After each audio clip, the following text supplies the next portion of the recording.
The music was loud, but her laughter was louder. It's not soft laughter, not playful. It's cut through the crowd like glass breaking. I stood in front of Clara, my hands pressed against my jeans to hide the way they shook. I had spent all week rehearsing how I would tell her.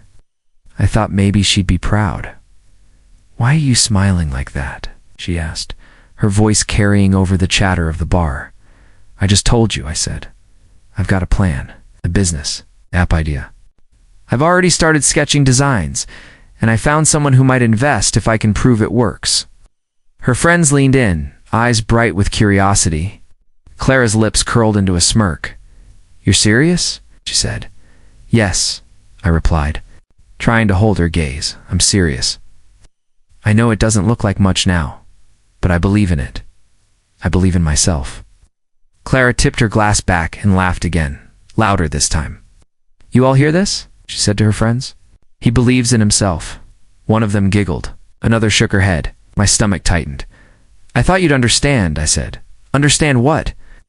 "That my boyfriend wants to play pretend businessman while he scrapes by on borrowed money."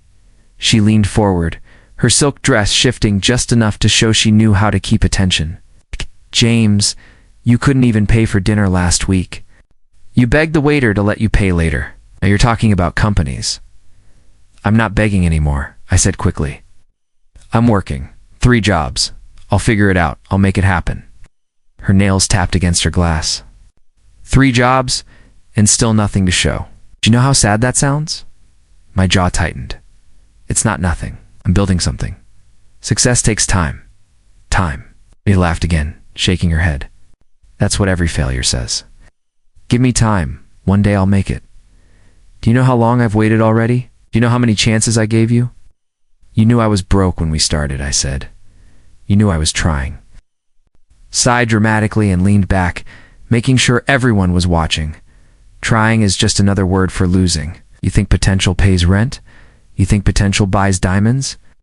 Trying is what boys do when they can't handle reality. I need A man who already has the future I want, not someone begging for scraps of it. Her friend whispered something. Clara burst into another round of laughter.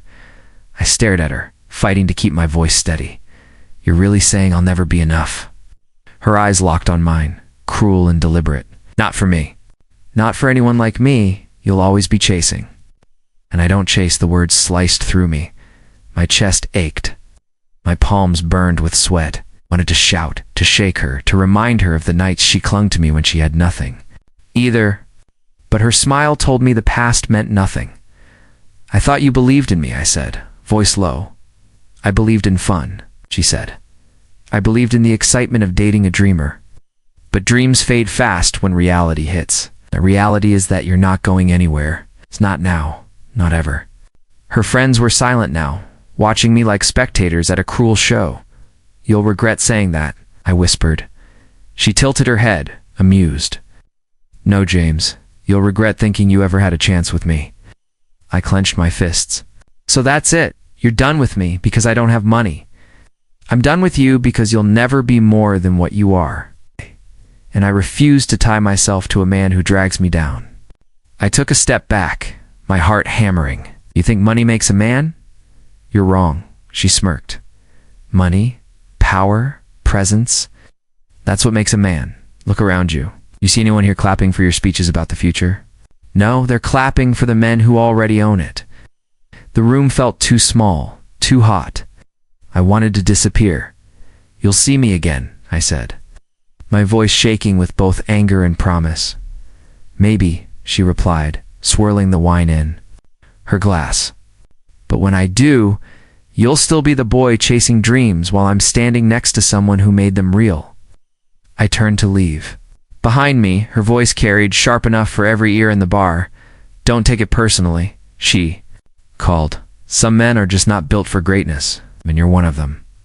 Her friends laughed again. The sound clawed at my back as I pushed through the tables. I didn't look at anyone. I didn't stop until I burst through the door into the night. The cold air hit my face. Ow. But it couldn't cool the fire in my chest.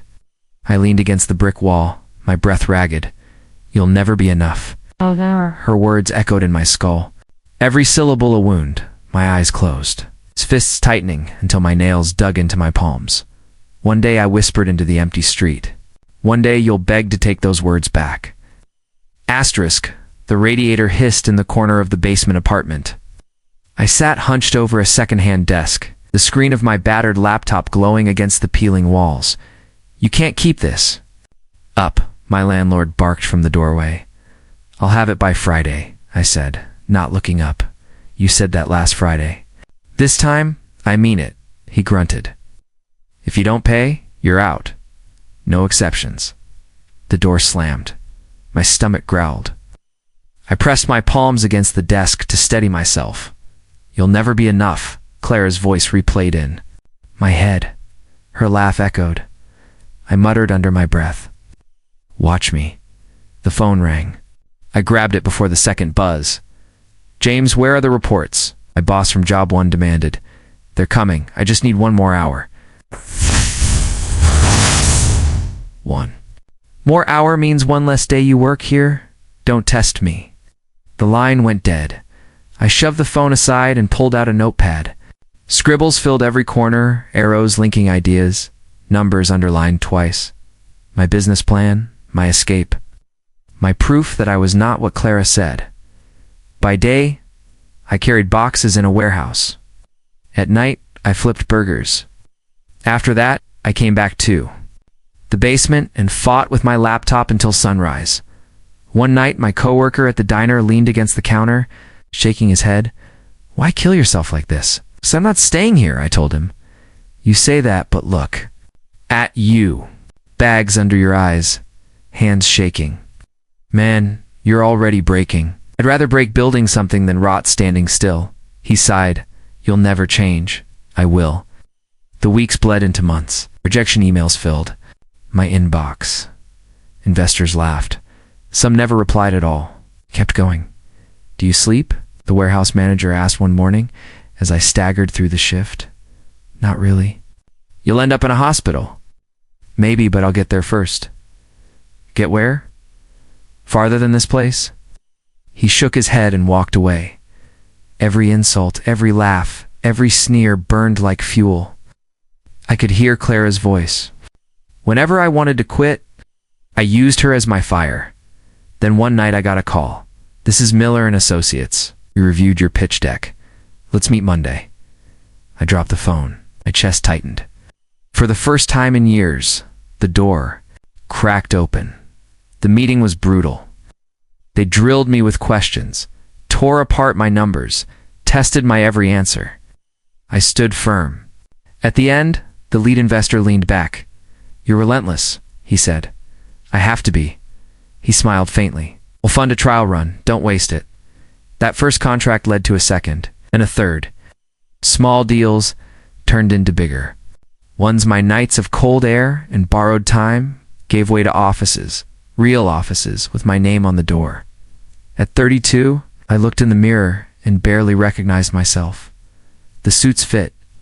The accounts grew. My phone never stopped ringing. But no matter how high I climbed, one image stayed with me. Clara laughing across that bar table. One evening, after a long meeting, I stopped by a quiet cafe to breathe. I sat down with my coffee when a voice pulled me back into the past. James. My heart slammed in my chest. The woman standing there wasn't Clara. Her hair was lighter, her expression softer, but her eyes, they carried the same shape. She tilted her head. You're James, right? Clara's ex? I froze. Clara's ex, she repeated, studying me across the small cafe table. I forced my voice steady. And you are, Elena? She smiled lightly. Clara's younger sister. You don't remember me, do you? I shook my head. Not really. Came to our house once, years ago. You looked nervous the entire time. That sounds right. Her gaze softened. You look different now. Stronger, older, but in a good way. I sipped my coffee, trying to find a polite way to end the conversation. What brings you here? I live nearby. I stop here most afternoons. Never thought I'd run into you. You did. Her eyes lingered on me, too long to feel casual. Clara talked about you a lot back then. She said you were ambitious but hopeless. I didn't believe her. I frowned. She said that to you. She said it to everyone. She wanted people to laugh with her. I never did. I leaned forward. My voice low. Why tell me this now? Because I can see you proved her wrong. Her words hit harder than I expected. I straightened in my chair. You don't even know me. I want to, she said softly. I hesitated. That's not a good idea. Not, you're her sister? That's reason enough. Clara doesn't own me, Elena replied quickly. She doesn't control every choice I make. I shook my head. You don't understand. The history between me and her is toxic. I can't get caught in the middle again. Elena leaned closer, her hand brushing my sleeve. I'm not her. The touch made my pulse jump. Pulled my arm back, but not before she noticed. Her lips curved slightly. You're uncomfortable, she said. Shouldn't I be? I asked. You're Clara's sister. If she found out we even spoke, she'd lose her mind. Maybe that's what makes it interesting. Her boldness startled me. I pushed my chair back. I should go. Wait, she said, almost pleading. Don't walk away yet. Tell me, how did you do it? How did you survive after her? Froze. No one had asked me that before, not directly. I worked, I said. I worked until I had nothing left, and then I worked more. That's it. That can't be all. It is, pain makes you stronger if you let it. She studied me in silence, her eyes holding something that felt dangerously close to admiration. You deserve someone who believes in you, she whispered. The words sank deep. My chest tightened. I wanted to stand, to leave, to cut the tension, before it became something else. But I didn't move. Instead, I looked at her, really looked. The way her hair fell against her shoulder, the way her eyes held mine without fear, the way her voice softened when she said the word deserve. I told myself it was wrong. I told myself I should walk away, but I didn't. I leaned across the table and kissed her. Her lips were still warm against mine when I pulled back. My chest rose and fell, as though I had just run a marathon. Elena, I whispered. That should never have happened. She tilted her head, her eyes burning into mine. Then why did you do it? Because I forgot who you were, for one. Second, no, she said firmly. You kissed me because you wanted to. I clenched my jaw. Wanting something doesn't make it right. Then tell me it felt wrong. I opened my mouth, but nothing came out. Her smile grew faint, almost. Daring. That's what I thought. I sat back trying to collect myself, but the air between us stayed heavy. Do you understand how dangerous this is? If Clara ever finds out, she won't, Elena cut in. Not if we don't tell her. Will, secrets like this never stay buried. She leaned forward, lowering her voice. Then let her find out. Maybe she deserves to know she was wrong about you. I stared at her. This isn't about revenge. Her hand reached across the table, her fingers brushing mine. Then what is it about? I swallowed hard. It's about not repeating. History. I barely survived Clara. I can't throw myself into another disaster just because I feel something I shouldn't. She didn't move her hand. You feel it too, don't you? Silence answered for me. Her eyes softened. You spent years proving yourself, James. Don't you think you deserve more than pain and silence? I wanted to pull away, to remind her again that she was forbidden. But my body betrayed me. Instead, I turned my palm upward and let her hand rest in mine. That night turned into another and another. We met under shadows late dinners, where her laughter carried across candlelight. Long walks where her arm brushed mine like it was an accident, stolen glances that lasted far too long. One night, she leaned back in her chair wearing a red dress that hugged every curve. She caught me staring. You like it, she teased. You wore that on purpose, I said. Maybe Elena. Stop saying my name like it's a crime, she whispered. Say it like you mean it. And my chest snapped, Elena. Her lips parted, and I thought I might lose control right there. You're dangerous, I muttered. And you're pretending you don't love it. I laughed bitterly. Do you even know what you're getting into? Yes, she said without hesitation. I know exactly who you are. I know exactly who my sister was to you. That's why this feels different. I'm not her. Her words clawed at something buried deep in me, something I had worked years to bury. I tried to distract myself. Do you really think we can keep this quiet? This city isn't big enough for secrets. She leaned in, her voice low and steady. Then let it burn. Let it all come crashing down. I'm not afraid. I stared at her. I had built an empire, brick by brick, with cold discipline and unrelenting focus. Yet sitting across from me, Elena unraveled it all with a single sentence. I should have stood, should have walked out. Instead, I leaned closer, my words trembling. If Clara, ever, finds out, she'll destroy us both. Then give her a reason to try, Elena whispered back. I kissed her again. Harder this time, with all the restraint I had been choking back for weeks. She responded instantly, pulling me closer, her hand clutching the collar of my shirt though she was afraid I'd disappear. When we finally broke apart, breathless, she whispered, Do you regret it? No, I admitted, and that terrifies me. The days blurred after that. She became the fire I couldn't resist. Her laugh cut through my darkness. Her hand slipping into mine in quiet corners felt like oxygen. Every time I told myself, it had to stop, I found myself craving her more, but the danger never left my mind. I saw Clara's shadow in every reflection, felt her ghost in every silence. One night, as Elena poured wine into 2 glasses, she said, You look like you're waiting for a bomb to go off. Because I am, I muttered. She stepped closer, pressing the glass into my hand, then stopped waiting. Live now. I looked at her, the curve of her smile, the warmth in her eyes, the certainty in her touch. For the first time in years, I let myself believe she might be right. We sat on the couch, knees brushing.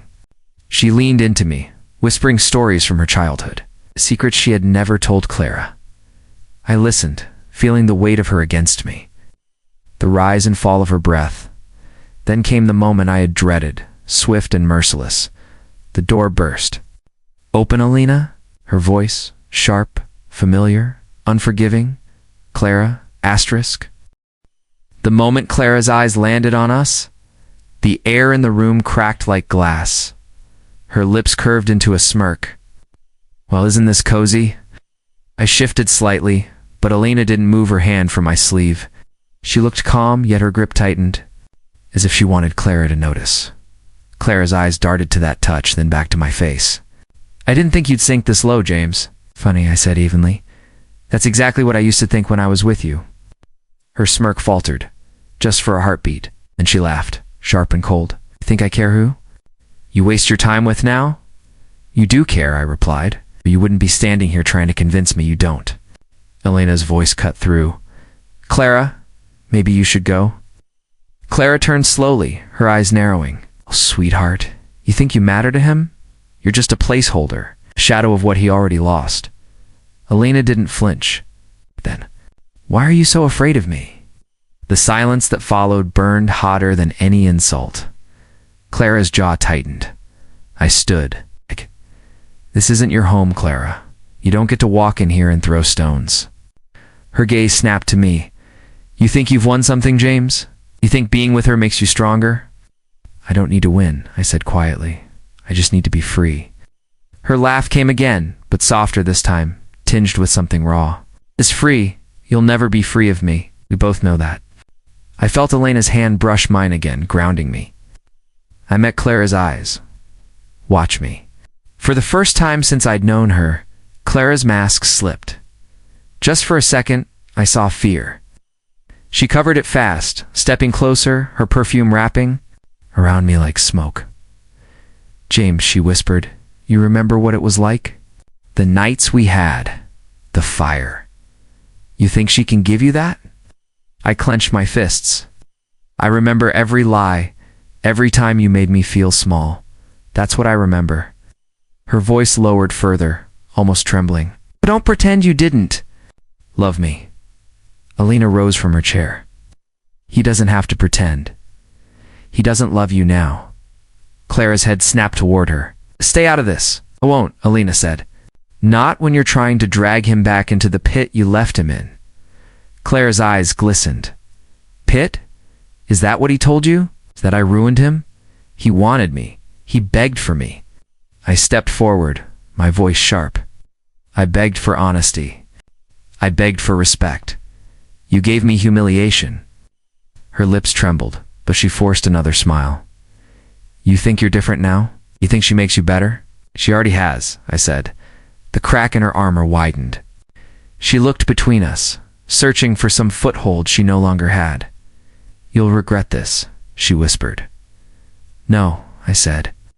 I regret ever letting you believe you owned me. Clara's voice rose. I don't lose, James. Not to you. Not to her. Lena stepped closer, her hand sliding into mine. You already have. For the first time, Clara's laughter broke. It wasn't mocking. It was hollow. She turned her back, gripping the doorframe, shoulders shaking. When she finally turned again, her voice was softer, almost pleading. We were unstoppable once. Remember the power we had together? Can't erase that. I felt the tug of her words, sharp and nostalgic, but Elena's fingers tightened in mine. I met Clara's gaze.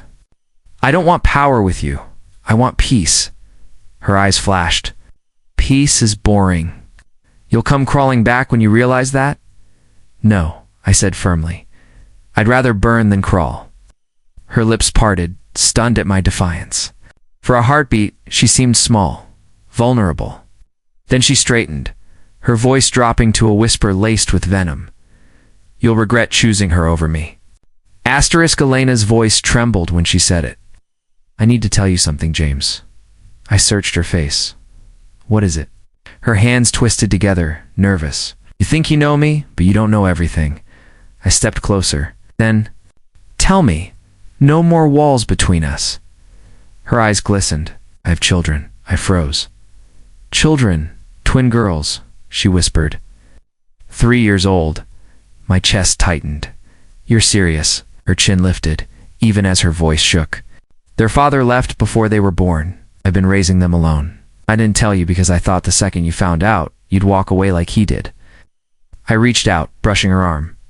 Elena, look at me. Her eyes met mine, raw with fear. I'm not him, I said firmly. I don't walk away. Her lips trembled. You say that now? But when you see them, when you see what my life really is, maybe you'll change your mind. Then show me, I said. I want to meet them. Testing for lies? You mean that? Yes, I said. I want to see every part of your life. Her breath caught, and she whispered, then come with me. The apartment was smaller than I expected, filled with toys and drawings taped to the walls. 2 little girls looked up from the floor as Elena opened the door. Girls, Elena said softly, this is James. One twin clutched a stuffed rabbit. The other tilted her head, curious. I knelt down. They stared at me wide-eyed. Finally, the one with the rabbit asked, Are you Mommy's friend? I smiled. I hope so. The other whispered, Do you like tea parties? I chuckled. I've been told I'm very good at them. Their laughter filled the room and something inside me shifted. For years I thought strength came from winning battles, proving people wrong, rising above every insult. But kneeling.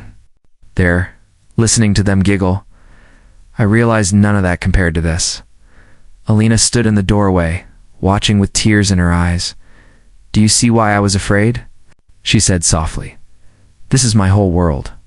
I looked up at her, then let me be part of it. The twins dragged me into their game. They poured imaginary tea, placed plastic crowns on our heads, and clapped when I pretended to sip. With exaggerated seriousness. Their joy was infectious. For the first time in years, I felt at peace. Later, as the twins dozed off in their room, Lena and I sat on the couch. You didn't run, she whispered. I told you I wouldn't. Her voice cracked. Most men hear the word children and disappear.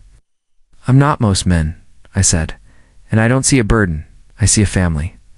She pressed her hand to her mouth, trying to hold back a sob. You don't know what that means to me. Reached for her hand. I do. Because I know what it feels like to have no one believe in you. And I'm not letting your girls grow up thinking men only leave. Her eyes shone as she whispered, James, you're making me believe again. Da-da. Door creaked. I turned. Dawn froze. Clara stood in the doorway. Her eyes swept the apartment, landing on the toys, the drawings, then on the twins' bedroom door. Her voice was sharp. So this is it. This is where you've been hiding. Elena's grip on my hand tightened. Clara, you need to go. Clara ignored her. She looked at me. You're really doing this? Playing house with her? With children that aren't even yours? I stood. Don't you dare disrespect them. Her laugh was bitter. You're out of your mind. You could have had me. You could have had everything, and you choose this? This is everything, I said. More than you ever offered. Her smile wavered, her eyes glassy. You're serious? I stepped closer. Dead serious. Clara's voice cracked. They're not yours, James. Why would you tie yourself to someone else's mistakes? They die, snapped their children. And they deserve love. Her hand shook as she pointed toward the bedroom. Those should have been mine. Those should have been my children. Her voice rose into a scream, raw and desperate. Those should have been my children?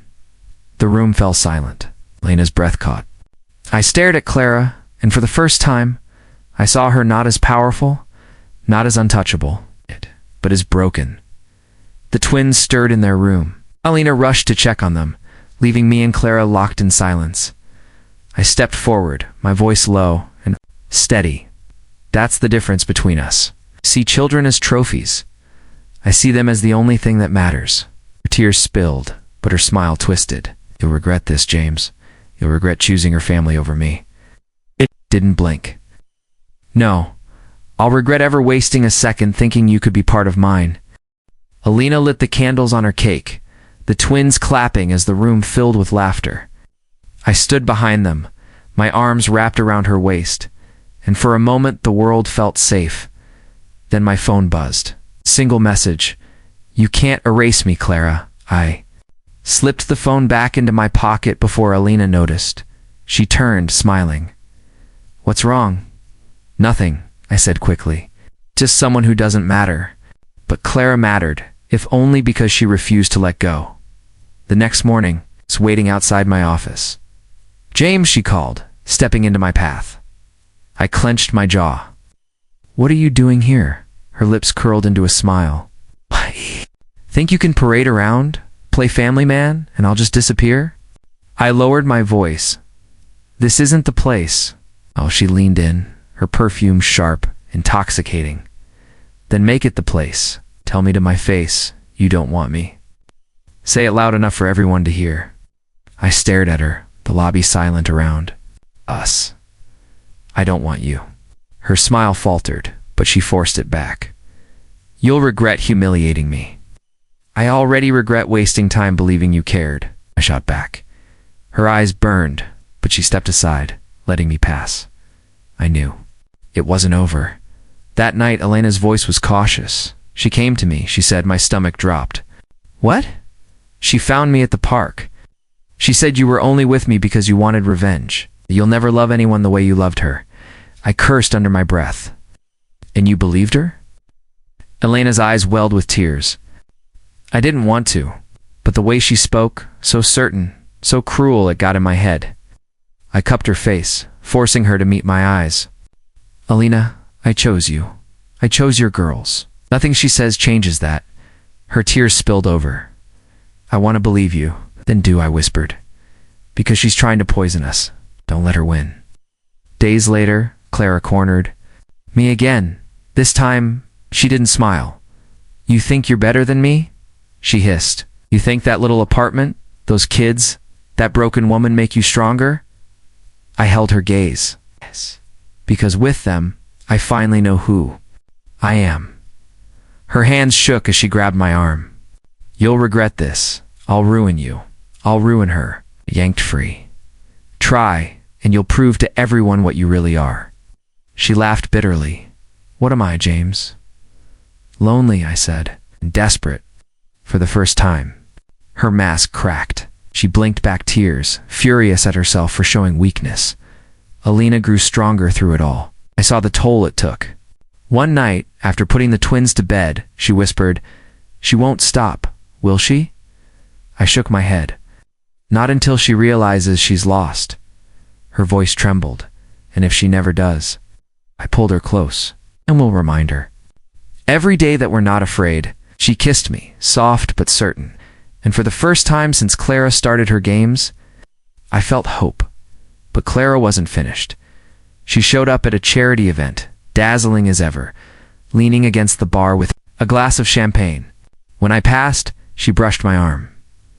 "You look tired," she said sweetly. "Is keeping up that perfect little family act wearing you down?" I didn't stop walking. "You're embarrassing yourself." I could. Make this easy for you. Walk away from her. Come back to me. You know how good we were? I turned fury in my chest. We were never good. We were convenient. And I'm done. Her smile vanished. She slapped me across the face, sharp and stinging. The room gasped. I didn't move. I just stared. You just showed them all who you really are. Her chest heaved, but she forced a laugh and walked away, every eye on her. I thought it was over. But on Elena's birthday, just as the night wound down and the twins were asleep, a knock echoed at my door. Elena looked up from the couch. "Who's that?" I frowned. "Stay here." When I opened the door, Clara stood there. Her mascara smudged, her hair disheveled, a storm in her eyes. "James," she whispered, "we need to talk. I told you I'm done." She shook her head violently. "No, you don't understand." Her voice broke. "I'm pregnant." The words hit me like a blow, and behind me, I heard Elena's sharp intake of breath. The knock on the door came just as I finished tucking the twins into bed. Elena was lighting candles in the living room, her laughter soft as it drifted through the apartment. For a moment, I thought the world was calm. Then I opened the door. Clara stood there. Her eyes were red, her hair messy, her dress clinging like it was the last weapon she had. I didn't invite her in. "What do you want?" Voice cracked. "Please, just listen." Elena appeared behind me, her arms crossed. She has nothing to say that I want to hear. Clara's eyes darted to her, then back to me. "James, I don't have anyone.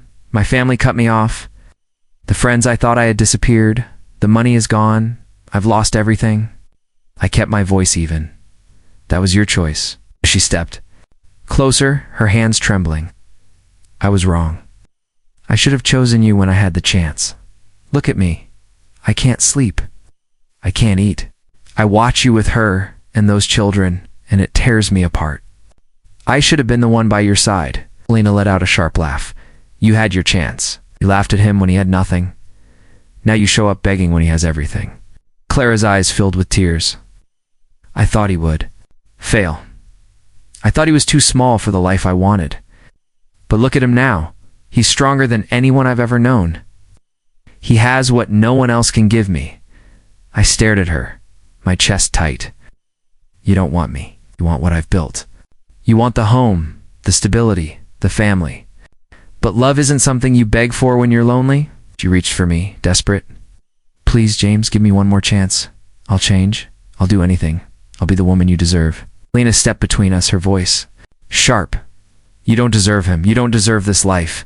You certainly don't deserve to stand in this home." Claire's voice broke into a sob. "Elena, you think you've won, but you're standing in a place I should have had. You stole him from me," I snapped. "She didn't steal me. You threw me away. You mocked me when I was at my lowest. You said I was nothing. You remember that? Because I do." Clara covered her face, shaking. "I didn't know what I was doing. I thought I was protecting myself." Elena's tone cut like glass. "No. You were protecting your pride. Now you're here, exposed, begging for scraps from the man you called worthless." Oh. The room was tense, every word like a blade. Clara sank onto the couch, her body collapsing as if the weight of her choices had finally crushed her. She whispered, "I just want to be loved." I exhaled, steady but firm. "You had my love. You didn't value it. And once it's gone, it doesn't come back." Her tears rolled down, staining her cheeks. So this is it? You're really choosing her over me? I looked at Elena, who stood strong beside me, then back at Clara. I'm not choosing. The choice was made long ago. You chose greed, pride, and cruelty. I chose love, family, and truth. I won. Elena slipped her hand into mine, her fingers warm, grounding me. Clara's eyes darted to the twins' toys scattered on the floor. The drawings taped on the fridge, the photographs lining the shelves. Her voice cracked again. That should have been my life. Elena smiled. Not with cruelty, but with certainty. It never could have been. You don't know how to love anyone but yourself. Clara sobbed harder, her words stumbling. Please, James, even as a friend, even as someone on the sidelines, it don't shut me out completely. I shook my head. I can't, because every time you're near, you poison what I have. I have now is too precious to risk. Her sobs filled the silence. She clutched her bag like it was the only thing holding her together. Finally, she stood unsteady on her feet. She walked to the door, paused, and looked back at me. You'll regret this. One day you'll remember what we had and you'll miss me. I met her gaze without flinching. No, Clara. I'll remember what we had. And I'll thank God I escaped it. She swallowed hard, then opened the door and left, her footsteps echoing down the hall. Elena leaned against me, her voice soft. Do you feel sorry for her? Thought for a long moment before answering. No, because pity isn't the same as love, and she doesn't need pity. Well, she needs to face what she's done. Elena touched my cheek. You closed the circle tonight. I nodded, holding her close. The twins stirred in the other room, their small voices calling for me. I smiled, kissed Elena's forehead, and whispered, She laughed when I had nothing. Now she cries, watching me with everything. Elena's laughter echoed gently through the room. Mingling with the sound of the twins' footsteps padding toward us, I turned toward the door, where Clara had just stood moments ago, and spoke softly. To the empty space, you were right. I was nothing. But now, you're the one with nothing. The weight lifted from my chest as I closed the door for the last time.